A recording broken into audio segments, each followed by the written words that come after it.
So, hello everyone. We're back with another podcast. I can't remember what number one this is now, but we've done quite a few. And this one is going to be probably one of our most important ones. And I really urge you. There's going to be some hard conversations in this, but I really urge you to watch this podcast and engage with it. And the point of this podcast really is to start a conversation. And the topic is going to be around race, and it's going to be around the incidents that have been happening around the world, the protests that have been happening around the world, and we just want to hear some of the experiences from Christ Church students as well. We'll touch on certain topics. We'll touch on George Floyd, and we'll touch on the America protests as well, and we'll touch on the Black Lives Matter movement, and we'll go through all of that. But specifically, we do want to hear around experiences of our own students, and we'll talk around education, and we'll talk around race generally as well in the UK broadly. Why have we addressed it in this way in a video podcast? Some of you may have seen that we've released a statement on Tuesday, I believe. Originally, we were going to put these out together. So we're going to put a video out with the statement alongside it, but due to calendars and because the people, our guests are all working night shifts very hard, that this is the only time we've managed to do the podcast at this time.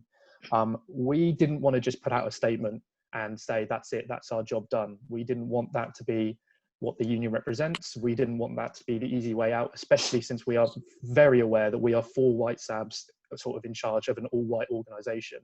We didn't feel we would be doing our BAME students just if we just put out a statement and said, here we go, we're done, we don't need to do any more work on this. So this is why we're addressing it in a video.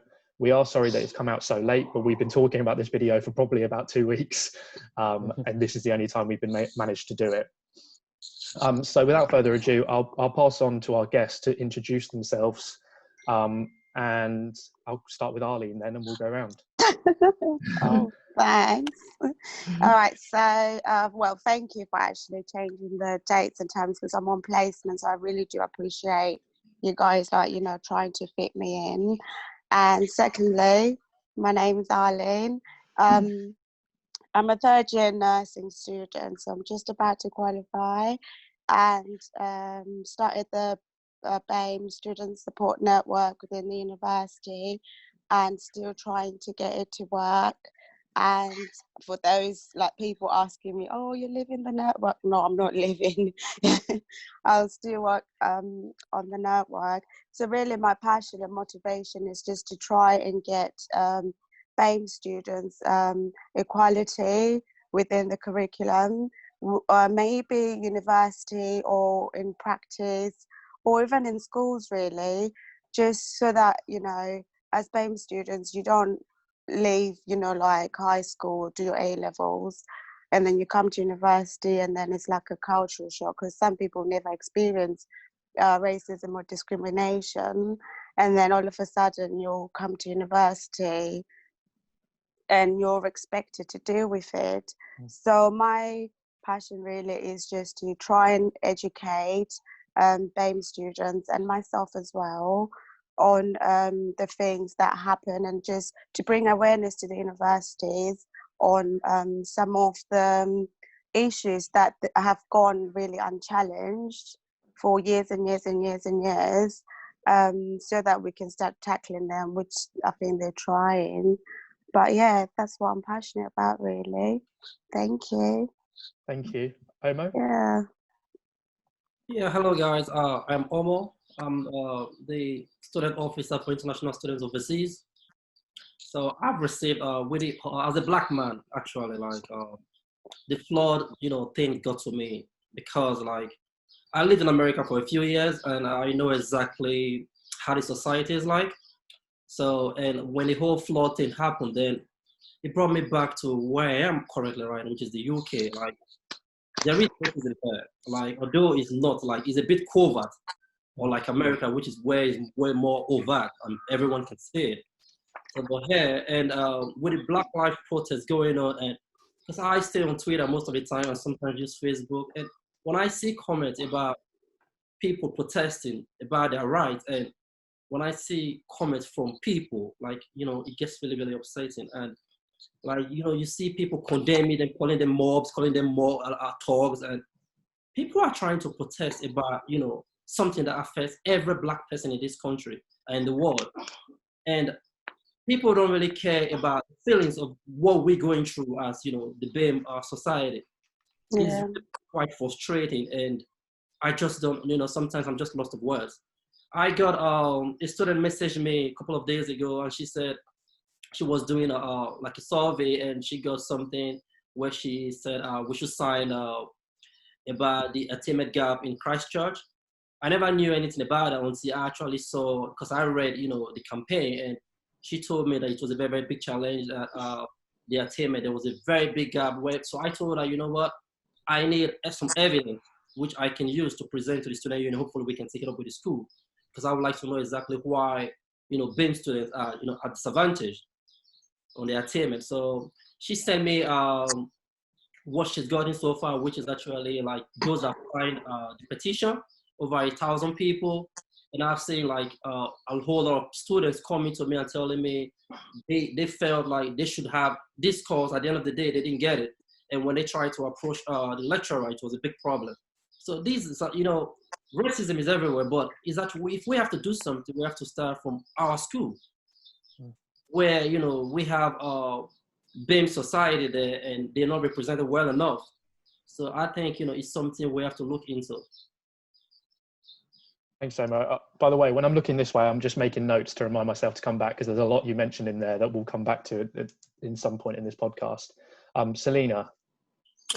Hello, everyone. Good morning. And thank you for having me on. I'm very happy about this podcast because I've had quite a lot of meetings with Mary, who is the elected officer for the BAME students. I've been having a lot of meetings with her, both face-to-face and online. The issue of racism is quite, to me, is quite intense. Initially, I wasn't so much kind of worried about it. I think because I'm kind of thrown in the middle of it, if I should say. Because surprisingly, half of my families are white. I know it doesn't sound right, but the reason why I'm saying that is because I'm coming from back home. Because of their societal positions, I have presidents, MPs, call it what, in my house, and majority of them are married to white.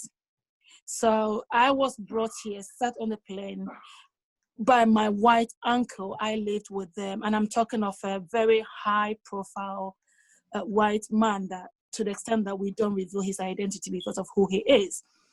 So kind of personally, like directly, I have not faced, unless maybe I don't know, racist directly. But from what I have been hearing and what I've been seeing recently, is so much heartbreaking.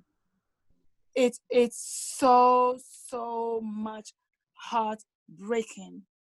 And for me, the reason why I even took on this post was, my intention was to encourage our BAME students to do the best that we can for ourselves, for them to know that the system is not always against us, that there is something we could still do for ourselves.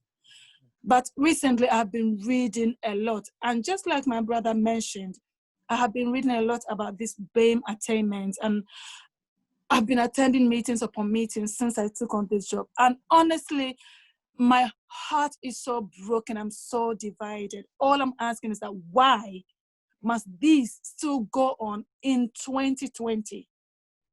Why? My spirit can simply not take it. I'm struggling with it. It's so much heartbreaking. It is too difficult to deal with. So I believe that, and I don't bring it down to education, quite honestly, because there are so many education have been going on since the time of Martin Luther. People know what they should do to make these changes. I think we should talk of more of willingness and acceptance for people to come to the realizations that we are all equal. We are all one, whether we believe or not. So we should be willing to accept one another and be willing to change. I think that is the only key. Thank you. Thank you, Selina. I've made some notes that we'll definitely come back to. there's some really powerful things that you just mentioned in there that all three of you mentioned, and we will make sure to come back to them. But in terms of the flow of the podcast, we could go everywhere in a minute, so I'm just going to make sure that we go down, and eventually we will come on to some of these topics that were mentioned. If people, well, I think we need to, we just need to talk about the George Floyd incident, obviously, which was the spark that sort of ignited all of this, if you want to put it that way. And it's unfortunate, well, it's heartbreaking, as you said, Selina, that a man had to be murdered in order for this to happen this way. It's unfortunate that suddenly people are now suddenly taking an interest because of this. But I do want to just gather some thoughts from all of us in here around the specific George Floyd murder, and it is murder, we need to use the word, and the aftermath of that, as it were, because a lot of that is now happening in the UK as well. There are people grieving, there are people hurting, there are people, as Selina, all those words you used, and a lot of it is very real in the UK as well. So our thoughts on this will be representative of the US and representative of the UK. So I'll sort of open that up as initial thoughts if anybody wants to add anything. I know it's a tough I was just one. going to say how obviously absolute disgrace it is about what's happened in America, and fully support the protests that have been taking place and the fight for equality. Obviously, we can't avoid the injustice that has obviously affected the world for many years, so we need to use our voice to stand firmly against racism. I think that's something that we need to really focus on. So yeah, I do really support what's happened, the protests in America. I think sorry, Phil. No, I do just want to say that I should have said at the start, we will go on to sort of white privilege, but the four of us have had multiple conversations and do accept that we are very white and privileged in many ways, and we do need to preface this podcast with that. Sorry, Becky, go on. I think that there are such a nuanced conversation, as we've spoken about before, but for me, the George Floyd murder needs to stop being individualized. What really frustrates me is that they're putting the blame on that one police officer that committed that crime. It's systemic. It's it's the institutions, that it's the government that wield them. It's the police service as it stands. That's both in America and in the UK and across the world, actually. It's not just the westernized countries. It's every single institution that we look at. I want to stop individualizing it, because when we call it a murder, we immediately think that it's one person against one person. It's not. It's thousands of people against thousands of people. So that's something that I want to bring to the table, is that it's such a larger conversation than looking at one injustice that was done. I agree with you, Becky. I just want to say as well, like, it's heartbreaking that you witness, and especially in this day and age of social media, it's such a shame that it was like, in a way, it's like an up and a downside of things, where the downside is, there is video going around that people can see this man fighting for his life with someone with his knee on his neck. So, and it's sad because, we have to, like, people have to see this, and it's going to go on and go on and go on for years and years, I think, to come. That picture and image, once you've seen it, you can't unsee it. But then on the other side of it, like you're all saying, that it's systemic. Like, George Floyd is not the first Black man to be killed, whether it be by police or vigilantes or, people that are just dying at the hands of other people. I think now it's like evoked such emotion in a lot of Black people specifically, because I know with the BAME, it's like Black and Asian and ethnic minority, and with each race comes different privileges. But in specific to the Black people, it's as if, when I watched it personally, I cried, because I have a brother. So I looked at it as like, if immediately I thought, God, this could be my brother. This could be my husband. He's Black. Right. This could be my uncle. This could be my friend, So looking at that, and then when the system tries to justify why someone died the way he died, and then try and cover it up to try and not bring those people to justice, that was just heartbreaking for me. And then bringing it to where we are now, you know, with people still trying, and this is what I don't even know how, you know, you could explain how people can, like, you know, you can see something like that and then go on to say, yeah, but still you try to do this, or but still, like, Black people try and do this. The whole system, like Becky's saying, like, let's not just make it as an individual thing.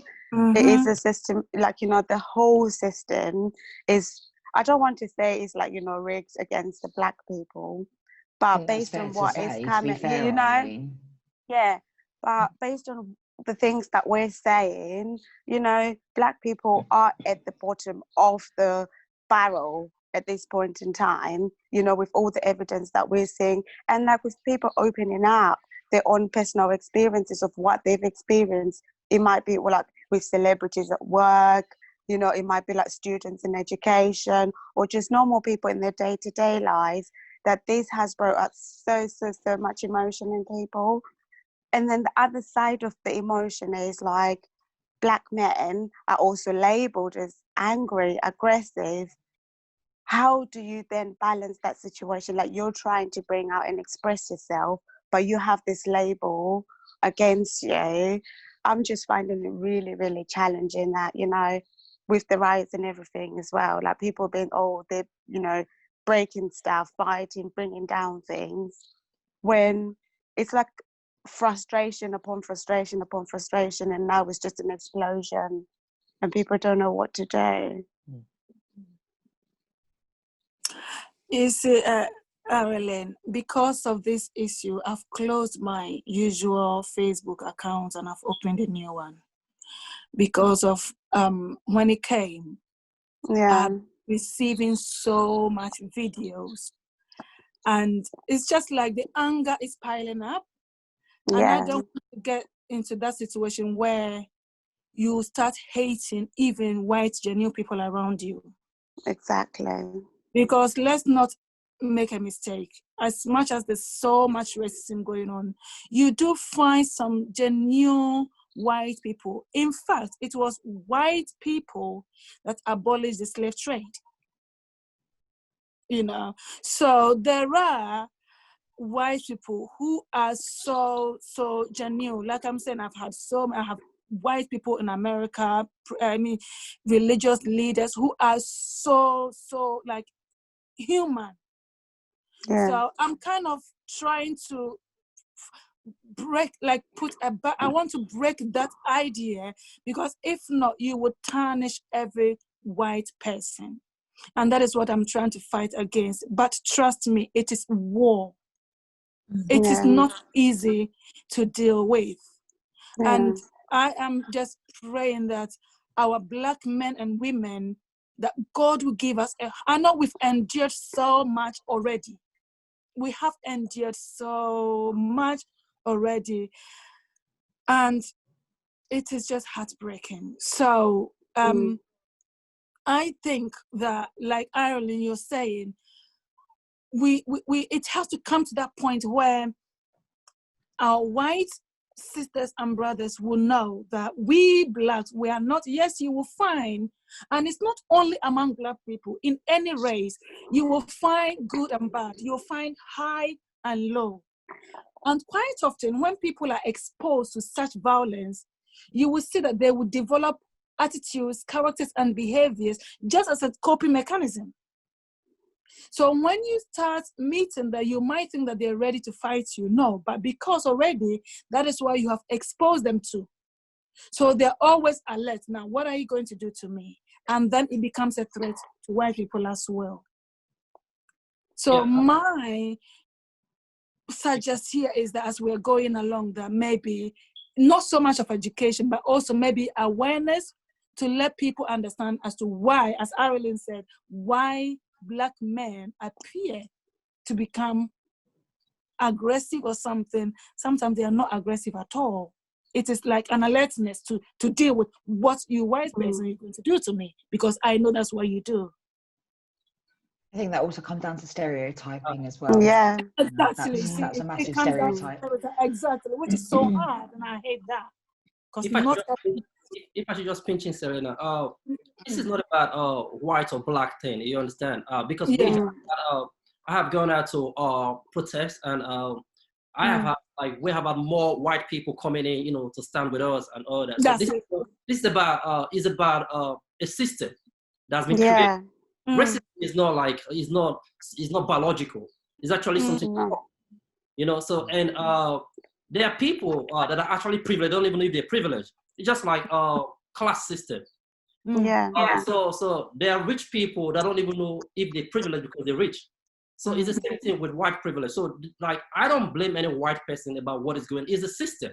So if the system, let's say a black person and a white person going for a job interview, unfortunately the white person gets the job, not because he actually has more qualifications, but because of his whiteness. So it's not because it's not an individual thing. So I'm not blaming the individual. It's the system that's been created for years, for hundreds of years, to favor, you know, whiteness than, you know, the black individual or other ethnic group. So it's not a race war. No, not at all. We don't have issues with any white person or anything. It's just the system we condemn it. Why the system that have allowed this racism, you know, in the society for so long. That's what we condemn it. So I agree with you. So, like, is everyone coming together to actually fight this system? So it's not about we fighting each other. No, we don't want that. No one fight, you know, who. We try to change, to make amendment to this system. Actually, you know, find black men aggressive. You know, like, even before a black man, you know, I can imagine right now, you know, putting on a hood, and the next thing someone sees me in the street that sees me like, you know, like a mug or a top. So if the hood are so bad, then why make them in the first place? Or is it just because I'm black, putting on a hood, and then that's the problem? It's just, you know, it's a system. We're not trying to blame, you know, a white person or a black person over something. We're trying to blame a system that's been here for ages. So you can grow up being a white person, right, not even knowing, you know, you don't. I've seen so many white people. I have so many white friends that don't even have issues with anyone. They don't know anything. But they will feel attacked themselves because they feel like they've been actually, you know, penalized over something they don't know anything about. And you can't blame them. This is just, you know, it's a system that's created this division. And media has actually taken advantage of this system for so long because, like I was writing a few days ago, I told myself, the media is a problem. You know, when we went to protest, Sky News posted just immediately after, you know, the policeman fell from his horse. You know, the policeman fell, you know, was pushed down from his horse. Then after 2 hours, they corrected the system and said, he fell, you know, hitting the traffic light. Why don't you take down the first post instead of actually correcting yourself and trying to make yourself look good? So it's the media, and again, the media. So if we try to fight an unjust system, we have to look at these 4 avenues about the media, you know, the institutional racism that's existed, how has it existed, how has it fostered, and how has it taught people to hate each other? Because there is no way, like, you know, young kids right now in primary school knows about colors. I have a son, he's the only black child in his class, and he has friends. His friends come to my house to sleep. Omo, just one second. Right, so the recording's going to look a bit weird because we ran out of time on our free Zoom call, so that might happen a few times because we really do want to hear all the conversations that we're having around this, and they are, as you can understand, lengthy. So then that might happen a few times, but bear with us, basically. Chloe, you wanted to come in. Yeah, I just wanted to rewind quickly back to, like, the whole video that's been going around. And I think Arlene touched upon it with social media and sort of coming from that social media background, that how powerful that is. And everyone watching this podcast and my friends who find it uncomfortable to have these discussions, or even find it uncomfortable to watch those videos and read those stories. When I watched the video, I was so angry, but I felt I had to kind of understand the effects of it. And that is the beauty of social media, isn't it? That all these videos and all these articles going around, we would never have heard of those if it wasn't for like social media. So I think that it comes with its negatives, but I think that is very powerful. I do welcome people to sort of do read that article and do watch that video. I do think on the flip side of that, though, it can become normalised. I think that we see so much violence and so much going around, especially at the moment. It's very difficult to differentiate between what's going on so the protest videos that you're seeing, for example, in England and in America. I think it's sometimes difficult to see it on a snapshot because all you see is a thumbnail. and we're becoming so it's becoming so normalized, we're so used to seeing it, it doesn't have the same effect that it absolutely should have.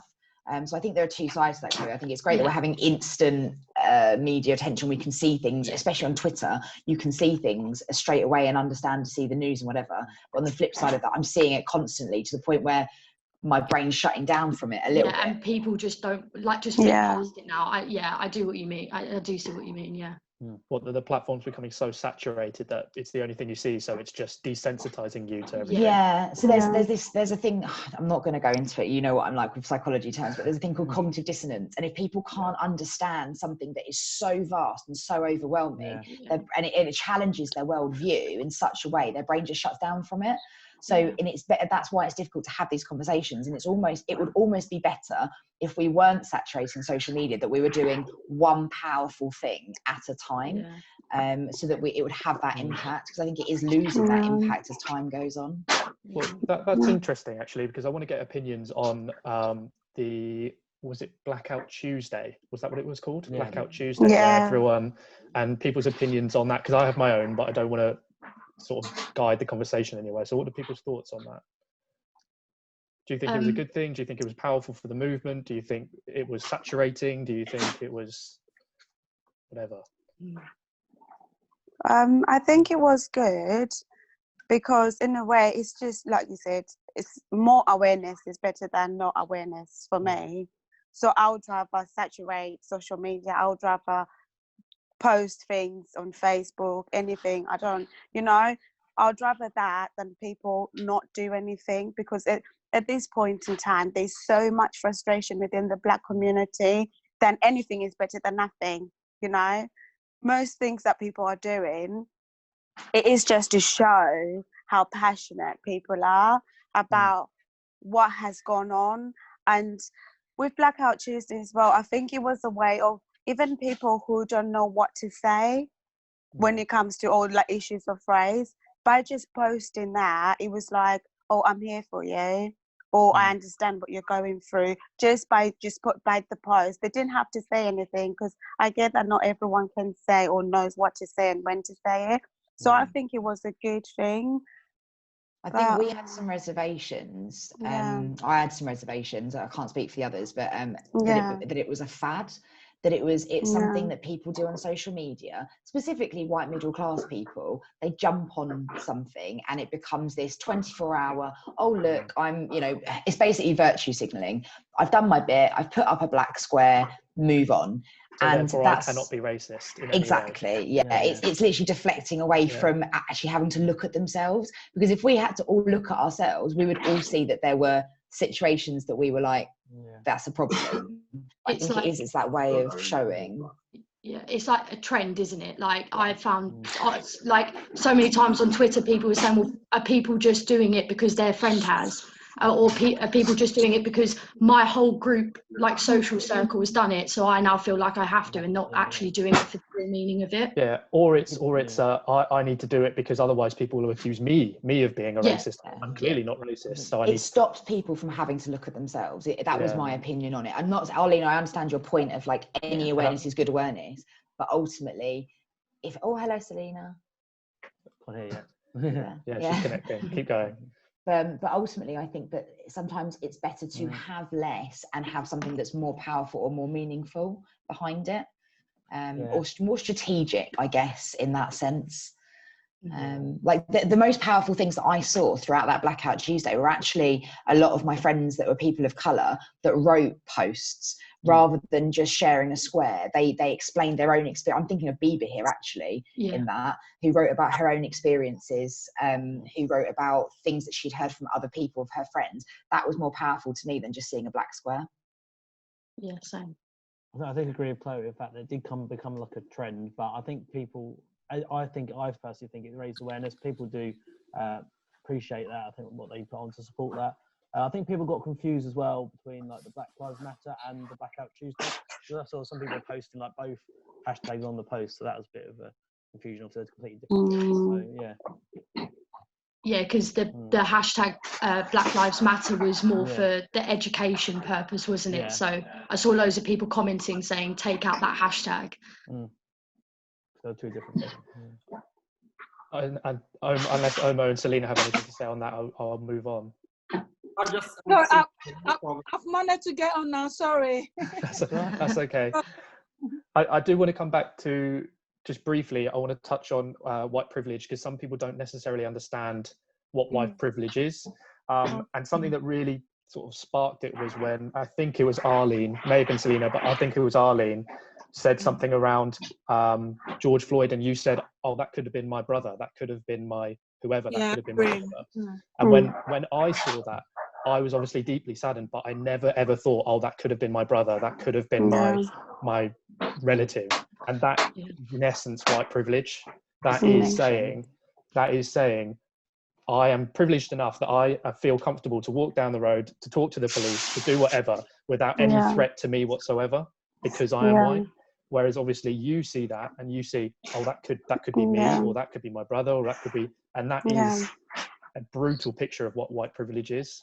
And I think we've all, well, I'll speak for myself, over the last 5 years in terms of education and going through university, I've gone on a massive sort of journey, as it were, in terms of accepting white privilege. So it is hard to accept, but I think people need to start learning, and that's hopefully what things like the Blackout Tuesday are hopefully doing, and things that this movement are hopefully doing.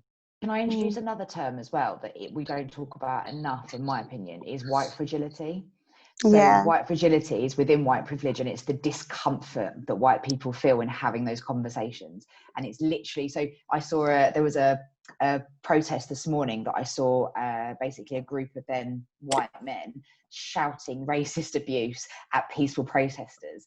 The reason they're shouting racist abuse at them is because they're protecting the war memorial. Now that in its essence is white fragility, because they're so deeply uncomfortable about what's happening, because it points a finger at them in essence, that they're then shouting back and shouting abuse back because they don't know what else to do.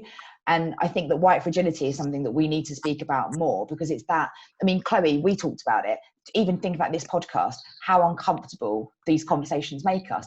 But they should make us uncomfortable, but B, we should also still have them because they're uncomfortable. That's the point of it.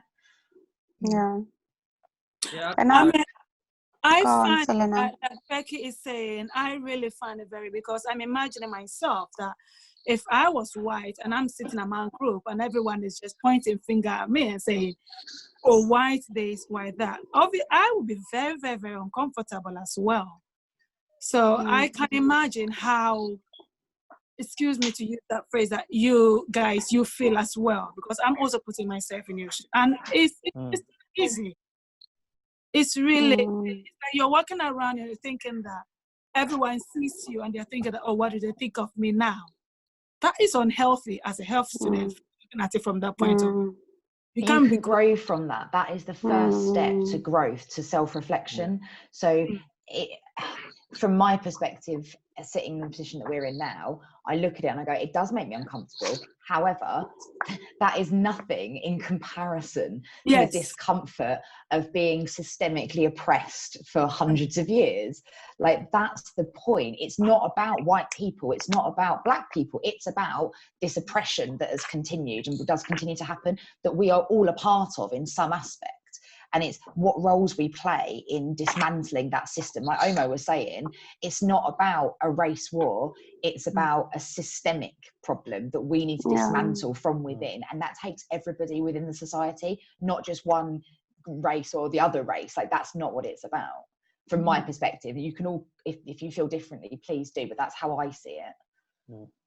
I think it starts with, sorry, go on, Phil. I said Omo wanted to come in a second ago. Oh, yeah, go on, Omo. No, I'm okay. I was just, agree with what Becky said. Yeah, because when Anthony Joshua made a speech, because he went to a protest, so he made a speech. Yeah, he made a speech. Which a lot of people took out of context. So, and what he was talking about, like for me personally, like if I could interpret it, he was just talking about he them like he hurts them, basically promoting black business. He wasn't saying don't shop at the white man's shop, but when I went on social media, if you read comments about, people explaining what Anthony Joshua was trying to say, like, they'd be condemning him. That he's saying, do not shop at, white shirts. No, that wasn't what he's trying to say. Like, he's just trying to use this platform to promote, blackness. and this platform, to speak out about the injustice Black people face. And like this white fragility, like it's mostly have to do with white men, if I must say. Like they have, this intention of, oh, he's attacking us. That's not true. I have been in class so many times where people tell me about, knife crime. I remember talking to the UK, everything, I always say about is about, oh, when you talk about racism, you hear people talking about, oh, what about black on black crime? Excuse me, black on black crime for real? Like, that's like, is there no white on white crime? It doesn't make any sense when you try to portray, black people as always killing themselves. Really, that's wrong. Because if you look at the statistics of actually knife crimes, in the UK, it's not even in London. It's worse in Glasgow. Yes. But then the media, try to portray, the young Black kids in London as the most violent group of people in the world. So, actually, the majority of gangs now are white. Exactly. So this is where the media comes in again, trying to cause, a bit of division. So that's where I have the problem. So it's not just. A lot of that is unconscious, I think, Omar. I think a lot of that isn't like, in terms of malicious, there's not a group of white men sat in a room deciding this is how they want to portray it. I think it's so unconscious now as a bias and a microaggression that that's how it comes out. And we talk a lot about microaggressions, particularly like universities, for example, where that's how systemic racism is perpetuated, because it's people that don't recognize these biases that it continues. Like you talk about Anthony Joshua and what he said about Black businesses. I literally had this same conversation with my neighbor this morning on Facebook, where Etsy now are promoting Black businesses, as in the Black shops on Etsy. And she was like, if it was the other way around, it'd be racism. And I'm like, if this was a male dominated arena, and I was promoting females in this industry, everyone would congratulate me because feminism is accepted. Whereas this is exactly the same thing. We're promoting something that isn't the default. White people are default in our society, the same as men are default in our society. But because we're promoting the minority and celebrating it, that then is causing an issue because people get uncomfortable about it. And Anthony Joshua, I listened to what he said and I was like, yeah, fair play, mate. Like you use your platform, the same as we're using our platforms in various different ways to try and promote what we feel passionate about. And for him, it's his life. For you guys, it's literally your life. You can't, it's immutable. You cannot change it. And yet you are victimized for it. Yeah, I want to, as a white male in this group, I do want to say that the idea of fragility is something I hadn't really thought about, but 100% is 100% true.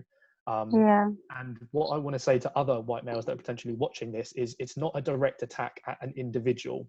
It's a direct attack. Well, it's not even an attack. It's assuming something of a group, which we have all done to Black people anyway. So this, if anything, is just equalizing things.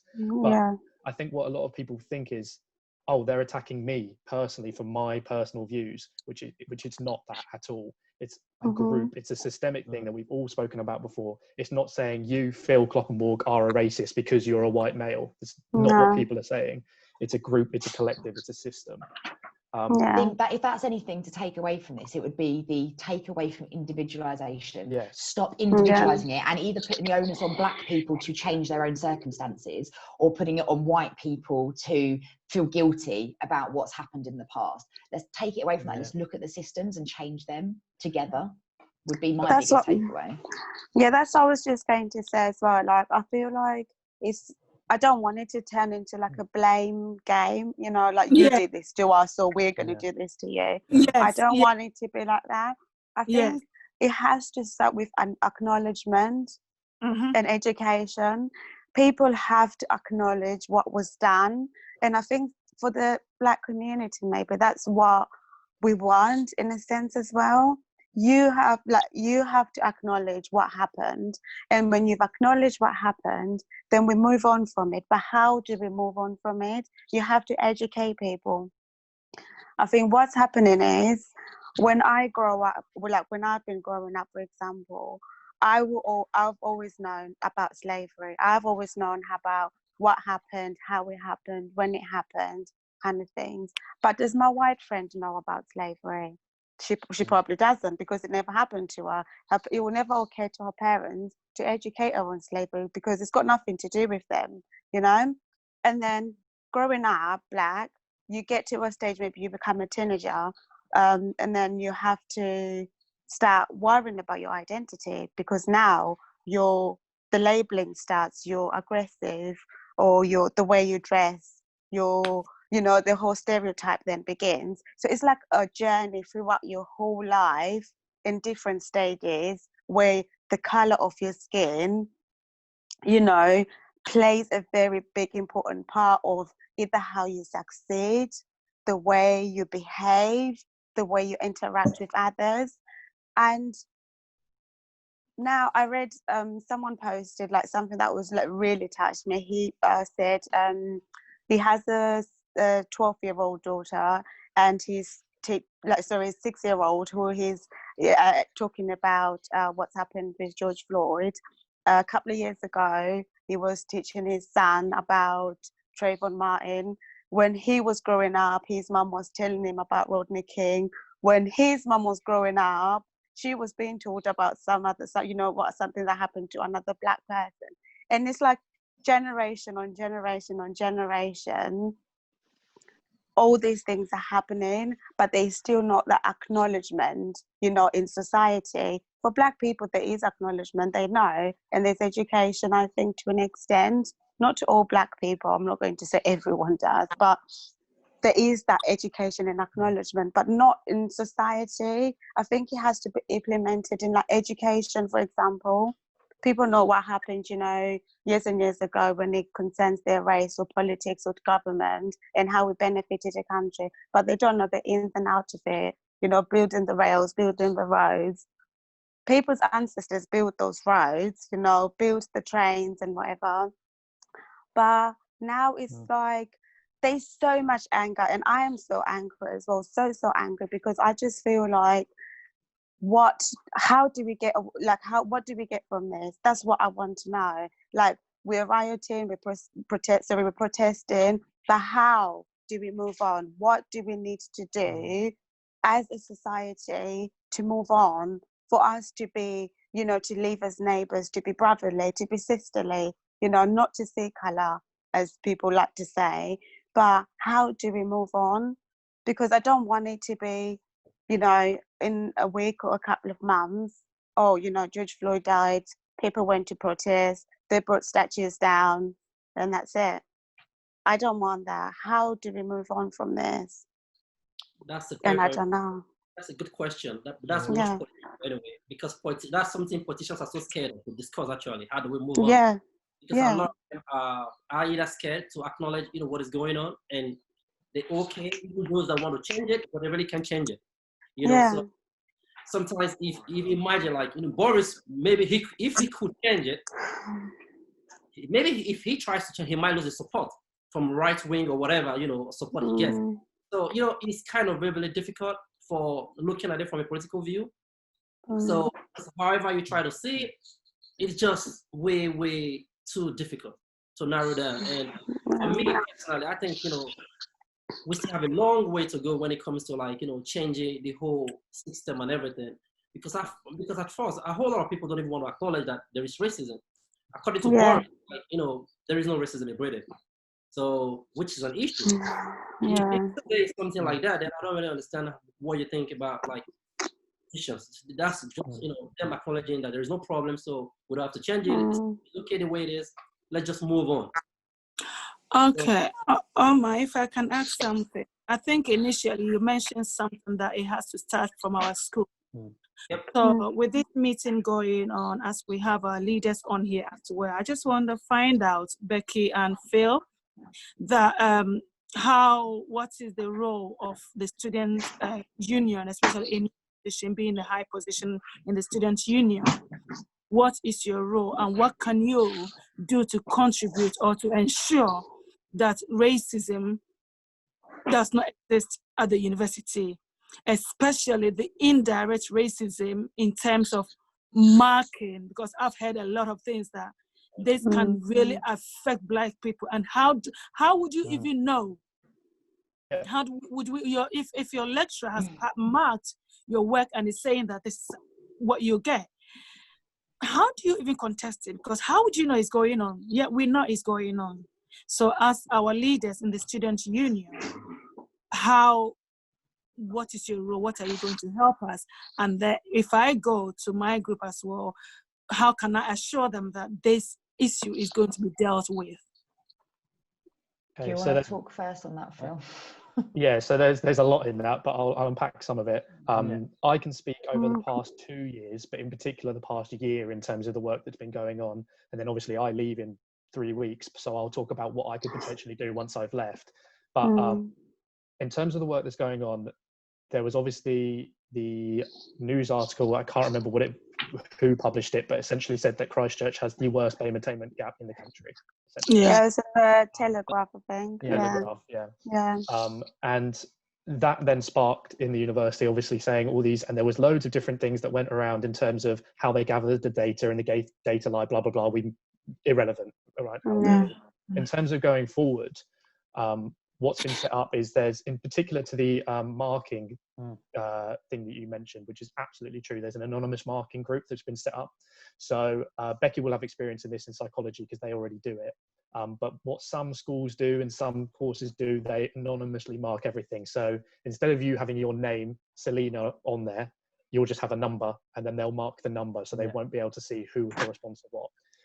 Lots of universities have done this, and there's a group at the moment that I'm involved with and Becky will be involved with when I leave in terms of making that wide scale for the university as a whole. In terms of wider systemic racism issues in the university, and also within, and maybe Arlene will be able to comment, but within the NHS as well, because they're a partner with the university. It's really difficult. There's loads of groups going on, but we need to start having conversations like this, and the university over the past year have been having conversations like this. And Mary McKinday, who Selina you mentioned earlier, is going to be absolutely crucial to the work that's going on. And there's now 3 different groups. What I've been a bit frustrated with was the lack of sort of momentum. Things seem to be going a bit slowly. So we had things at the start of the year where we had groups and saying, oh, this is a terrible issue and blah, blah, blah. Then things didn't really seem to get going until maybe January. I don't know if that's fair to say, but maybe January, and then things start to move in motion. So there's a bit of a political answer to you there, Selina. I don't know if Becky has anything further, but there are groups being set up and we need engagement from loads of different people. We need to hear from voices such as yourselves to influence our decisions, to then take these into the groups. We need to hear from different perspectives, hear different voices, so we can then go forward and say, okay, I obviously can't comment on this because I haven't had the lived experience. However, 30 people here have told me that this is an issue, so this needs to change. You see, that anonymous marking thing that you mentioned, that I'm aware of it. But I realize that it's all just on the paper. Because I think just before the break, we were talking to myself and my team, were just talking, and we're just talking to one lecturer. And unknowingly mentioned that, oh yeah, you this is what we're talking about, how the other person felt that she thought she didn't do well because she's not good in that module, everything. And the way the response was, you could see that the lecturer knew that she had marked that person's work. So we came back and we're like, you see, they told us that they don't know. They just don't know whose work is which. So how come she's able to point that this not is what's everybody is blind marking. It's only specific departments and even specific assignments that are blind marked. But when blind marking does occur, it's a really interesting procedure and process where you submit with no defining characteristics on it. It's then passed to a second lecturer to mark as well. So it almost goes through a double blind marking in order to control for this. And I can say from personal experience that it does work in a sense of it works to what it says it will do. It is blind marked. You can't see any characteristics on it. Whether or not that would help and mitigate for the racist marking that is happening. I know that we've spoken, Arlene, before about this, and about even to the point where it comes down to English as a second language. So that's obviously a problem where lecturers will mark down a piece of work based upon the fact that it's not written to a standard that we would expect as a university when you've got English as a second language, but then we're not providing any of the support systems around that. for those people to reach that point, or we're not checking as they're coming into the university. So even that's almost setting up to fail. I think there are lots of issues around that we could go into for quite a long time. Yeah. But moving forward, I mean, I've got this job for a year now, and throughout this Black Lives Matters movement, this I'm hoping will kickstart something huge within the university, because we are at the forefront of this. With the worst black attainment gap in the country, we are 100% there. The spotlight is on us, especially being in Canterbury, one of the most racist, whitest cities in the country. We have to understand that the students that we're bringing in from South London, from Essex, from various different places that we're actively recruiting for black students, we're sending them to slaughter. I've said this before, and I have no bones about saying it on here. I feel that as an institution, if we're doing that and not addressing the black attainment gap issue that we have as an institution, we're effectively sending them to slaughter, because we're not trying to figure out what the problem is. And the fact that they hired or they appointed somebody to be the fourth person within the university, so Mary, but then provided no real resource behind that. That for me is empty promises. That's empty words. That's a glass ceiling again. You're presenting an opportunity, but there's no actual opportunity there. So those are things that I'll be challenging the university on in terms of resource. And I think with the three of us that are leaving, obviously we can't have any influence in the university going forward next year. But I think the main thing, and it comes back to Arlene in terms of where's the end goal for this? And I think the end goal is many, many years down the line, essentially. But it starts with people like me, like Jamie, like Chloe, in our everyday lives saying, that's wrong, stop doing that, that's wrong, stop doing that.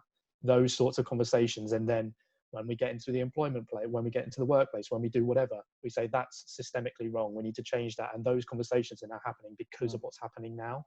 And I think that's the start of something. Well, I hope that's the start of something.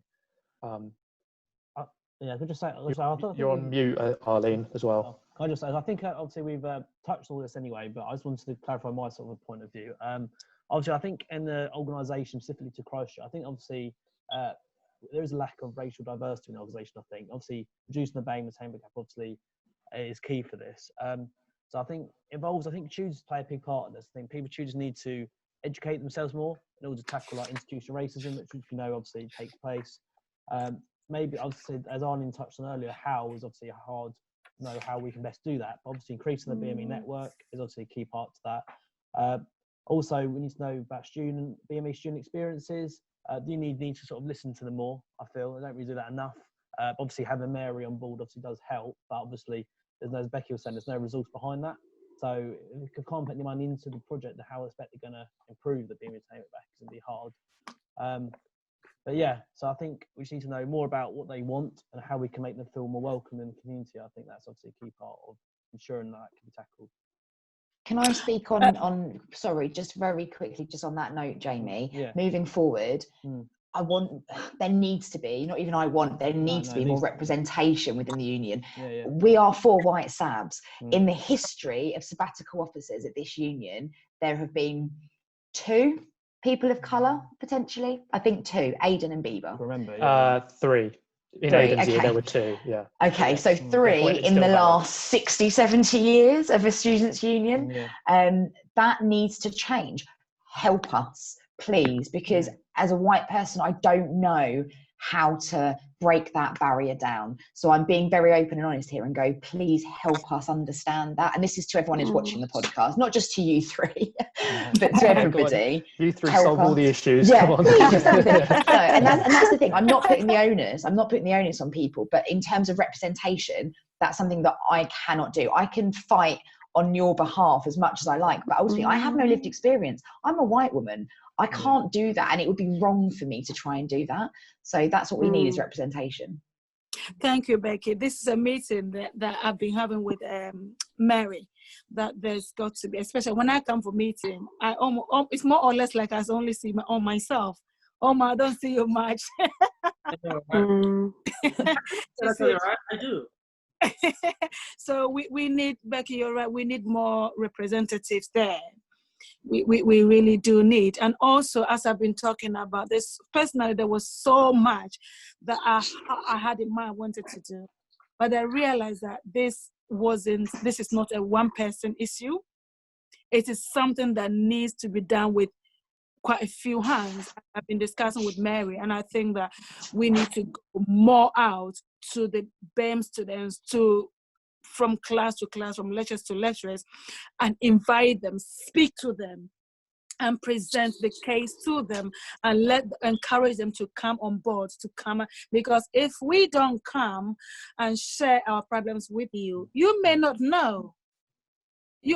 So we also need to come out. So these are the things that we are trying to do. We're trying to come out, and I will encourage the student union also to come out more, maybe to come out more, to let the students know that this is what is there. I know that you do online and everything, but I think that maybe more kind of a physical interaction will also help, because many Selina, people... sorry, can I just stop you there? Can we go into the next Zoom chat before this? Yeah, because we're about to cut goes? off. So everyone in the recording, you're going to see us cut again. Okay. Okay, so there's another jump, but we're now moving on. I just want to move on to some statistics, some UK statistics, because we've already mentioned that. And Omo, you had a wonderful phrase earlier, actually, where you said that America has, or the UK has quite covert racism, as opposed to USA that has overt racism, which is a fantastic phrase. I'd never put it that way. But it's really quite true. And a lot of people at the start, I was seeing on social media saying, oh, why are people protesting for something that happens in America? Why are people protesting? Because racism is not that big of a deal here, really, which firstly infers that there's an acceptable level of racism, which there's absolutely not.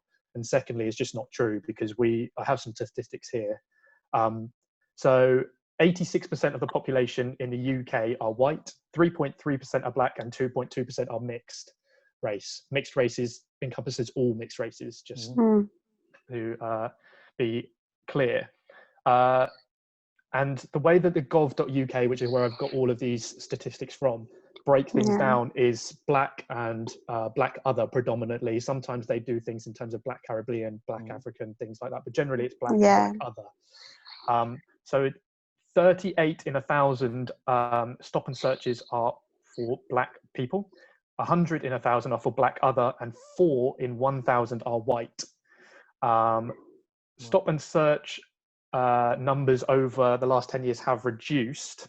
However, over the last year, maybe 2 years, have slightly increased for black and mixed people rather than white. 51 in 1,000 in London, stop and search are black, and 11 in 1,000 are white, for example. Black people are over 3 times more likely to be arrested, and however, are only 78.7% likely to be convicted, whereas white people are 85% likely to be convicted. So although that sounds like white people are being convicted more often, that if you break that down and look back at it, it's basically suggesting that black people are being arrested for no reason whatsoever. And once it gets through to the court system or to a conviction point, they're being acquitted. I would also argue that actually that conviction rate as well, Phil, would be over-representative, because if you look at the judicial system and the makeup of judges and magistrates across the country. Oh, I've got that data. Oh, there you go. The average custodial sentence in terms of months for black people is 26, and for white people is 18. So that is for the same sentences, essentially. But what's really interesting, because Becky mentioned it, I'll go into the court system and things like that. Percentage of police officers who are black is 1.2%. Percentage of police officers who are white is 93.1%. Percentage of court judges who are black is 1.1%. Percentage of court judges who are white is 92.6%. Percentage of prison officers are black are 31%. White prison officers are 93.1%. So white are just being overrepresented in all of these categories so far. The NHS, I've got statistics on that. Thank you. Percentage of shortlisted NHS applicants who are appointed. So 19.4%. And what's interesting about the NHS stats is they don't break it down into white, black. They just do white and then other than white. Yeah, brilliant. Racism at its finest then, just simply in its demographics. Lovely. So percentage of shortlisted NHS job applicants appointed, 19.4% are white and 13.4% are other than white. Percentage of NHS Trust board members, 88% are white and 7% are other than white. In the NHS, for every £1 earned by a white man in the NHS, 84p is being earned by a black man. What's really really interesting, if that's not interesting enough, is around the education system that we have in the UK. We mentioned briefly. Looking at the statistics, black and white students generally seem to do relatively same until you hit about A level. So in terms of GCSE level and things like that, black and white students are generally very similar. But then you hit A levels and percentage of A level students get 3 A grades, 11% are white, 5.1% are black. And then you move on to universities. So in terms of good degrees, good degree it's an absolute horrible term, but a good degree is considered a first and a 2-1. Absolutely not the case. A good degree is whatever anybody wants to achieve. But black students getting 2-2 and a third are 42.5%. If you compare that to white students getting a 2-2 and a third, it's 19.1%. White students getting a first is 30.9%. Black students getting a first is 14%. And then if you look at the average or the percentage entering high tariff providers, so high tariff providers will be anyone within, will be AAA to get in, all the way down to probably ABB is probably considered a high tariff. A high tariff, so 16.3% black are entering high tariff providers and 34.9% are white entering high tariff. And what's really interesting is that Asian students are overachieve in every category, beat white students, beat black students all the way through. But however, only 29% entering high tariff providers are Asian. So white students are still getting into the higher tariff institutions, even if they're achieving the worst grades, is essentially what's coming out of that. Just a couple of more average earnings from graduates. The average earning for a white graduate is 20,000. The average earning for black other, as it is 17,400.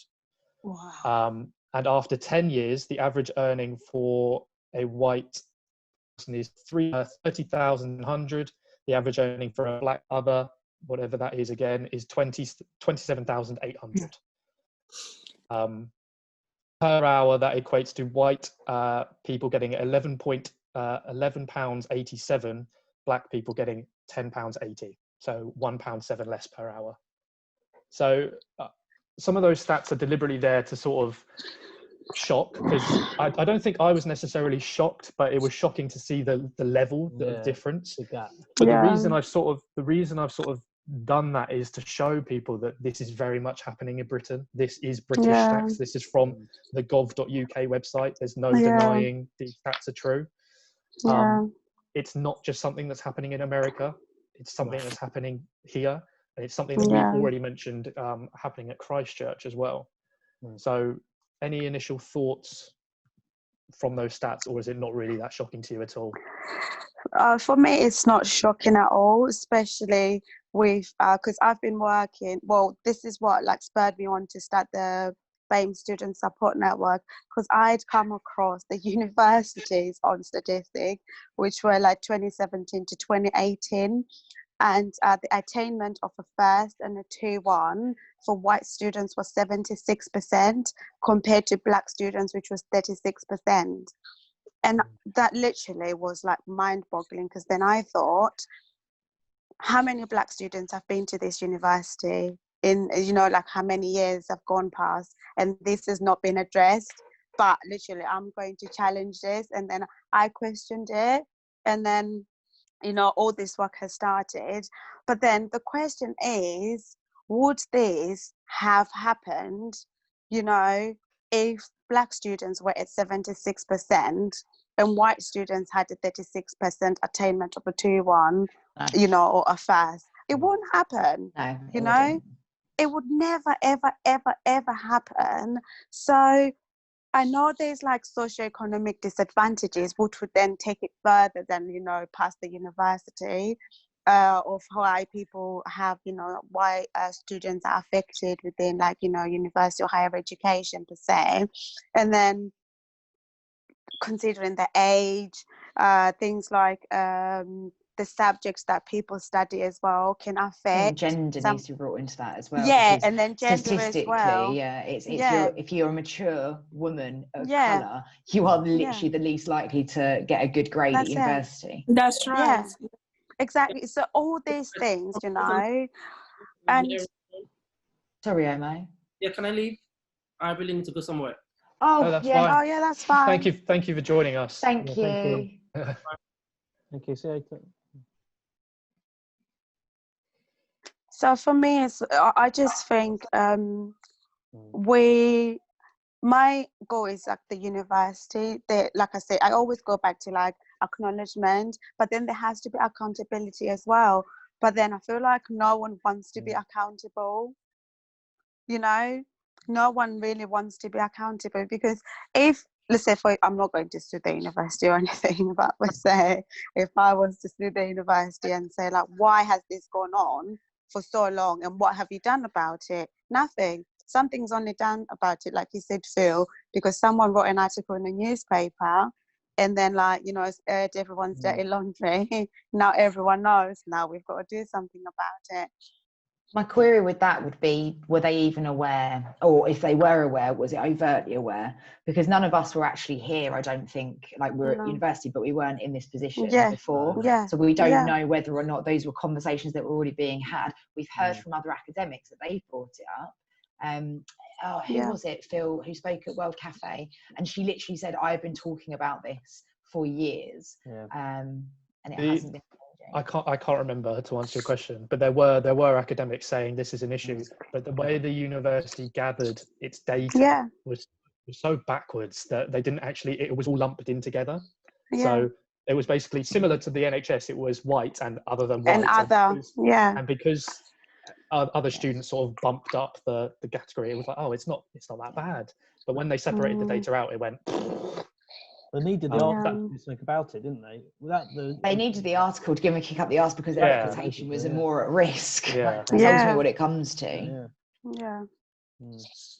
Can I ask a question? Because I know that we're kind of wrapping up a little bit now. And Selina and Arlene, what do you want from the Students' Union in the next year and beyond? What can we do to support? Because what I think we've been scared of in the last year, because we've had these conversations since I've started and since probably you guys started office as well.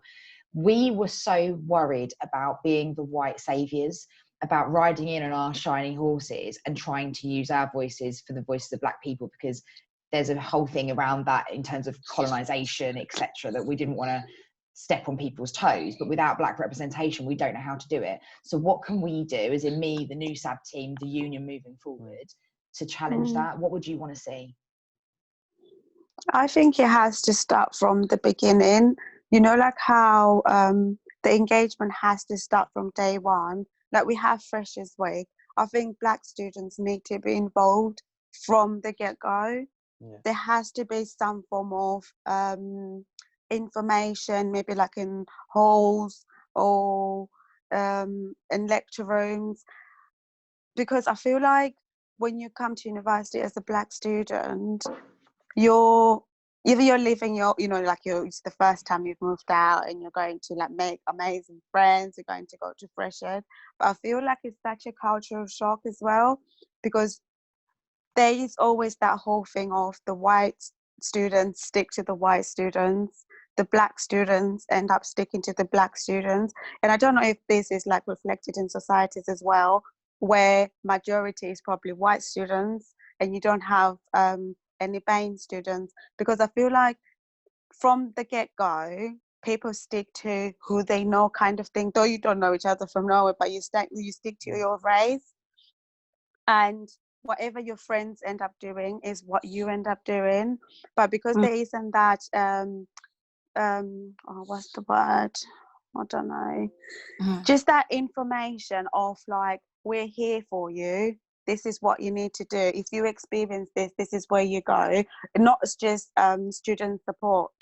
because student support at the minute, I think, is just a write-off sometimes because you have to book an appointment.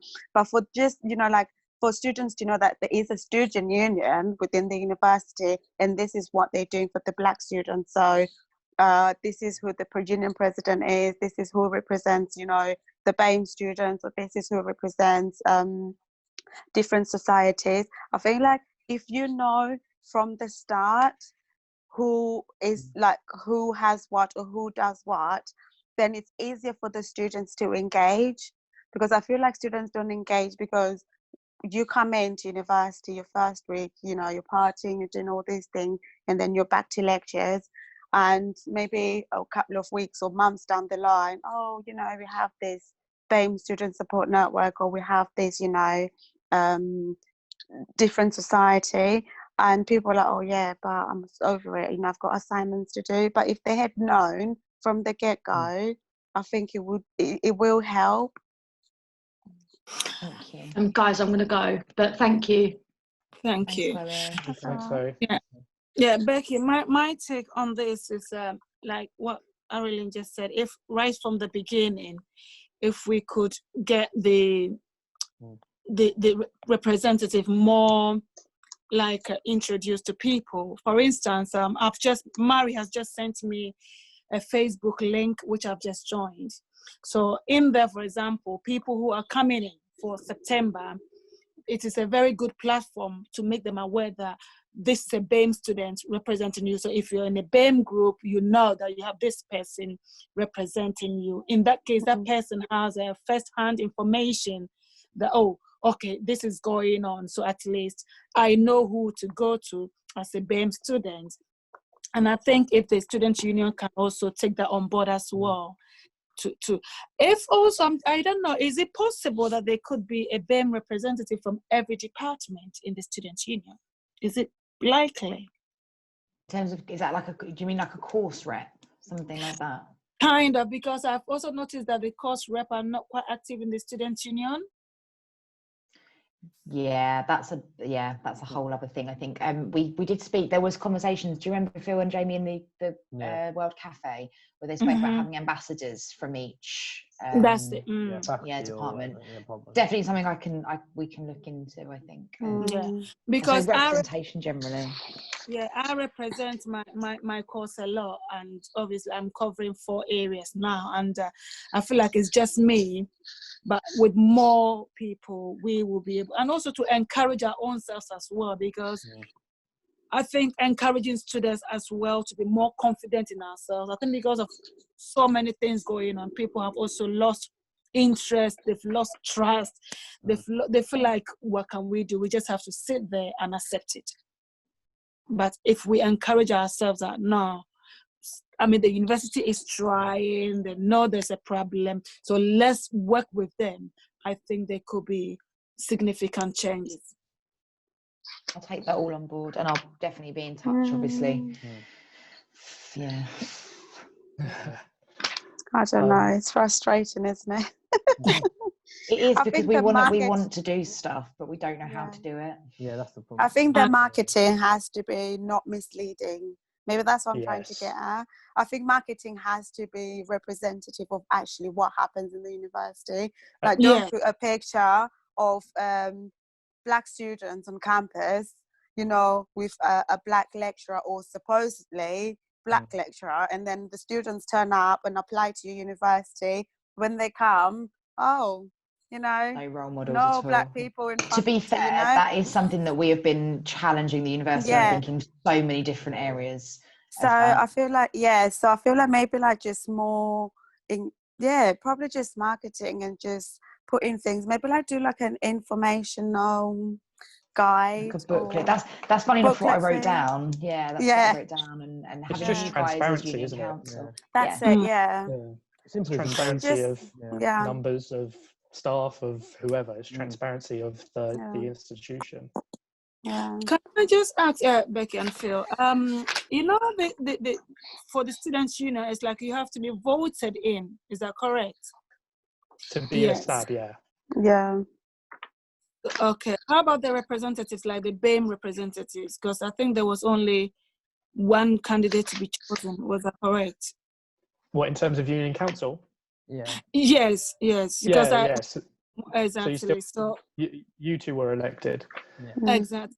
Yeah, but she is based in Medway. I'm here. But is it likely, or is it possible that maybe there could be two to be elected, or I don't know how it works, but I think, Arlene, we were talking about this earlier, weren't we? Oh, yeah.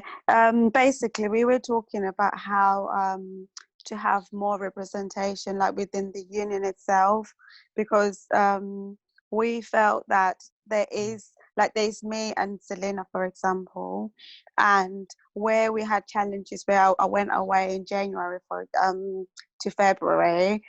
Selina had to represent the BAME students or the support network, but if she has, let's say, classes or other engagements, then there is no one to represent us. So we could probably miss 3 or 4 meetings. Yeah. You know, and sometimes, so what we were saying is there any way there could be, maybe not another role per se, but to how can we get more engagement, really, like to have more people represent the BAME students within the union itself. I know it has to go through like formal channels. You can't start changing how subs or people are elected within union council, but what can you do? What can we do to have more BAME representation really within the council itself, without you guys having to change how you've been doing things for years and years and years? We did actually change it at the beginning of the year. It was a conversation because there was only actually 1 BAME officer role. Yeah. And we increased it to 2, and I think we took some out, didn't we? Because we reshuffled the roles. There has been conversation between the SABs and the staff team about actually changing the way that union council operates anyway. So taking away the roles and having more generalised roles so that you could have you know, however many you wanted, and they can kind of be a little bit more flexible, a little bit more fluid. But the engagement's what we struggle with. The actual engagement to get that representation in the first instance is what we really and we don't know how to increase that. That's what I mean, if you sorry, Phil. So I think, Aaron, that's where maybe we will, I think what we've been doing with Mary, is start encouraging ourselves and to keep the people. So I'm really going to use this Facebook platform to encourage people. That'd be really good. Thank you, Selina. One thing that Kent Union do, which is perhaps something that we need to consider, is that the union council is made up, they don't call it union council, I can't remember what they call it, made up of elected individuals like yourselves. And those individuals then have their own groups. So they'll have for example, you two will chair like a BAME group or a BAME something or other that you'll all use and different things. Then you two then feed it into union council. So that way, that was my main thing. I don't know if you remember, Phil, I spoke to the first meeting. That was something I was looking into to structure. But then approaching the BAME students, like I earlier mentioned, that they've lost confidence in everything. So it's hard work for me to get them to respond. I think it's less about putting the onus on you and actually working together with the union. This is what I'm saying. This is a conversation to take outside of here, but I think we need to sit down and really come up with a strategy as to how we can all do this together. Increase that trust. The last and that I had with Mary, that we need to work with students' union, because it's not. I've realized that it's not one man's job. We need to work with students we have to be able to get the BAME students convinced that we are all in it together and we're here to support. Absolutely. And I think that's on that note, that sounds amazing to wrap it up on that sentiment.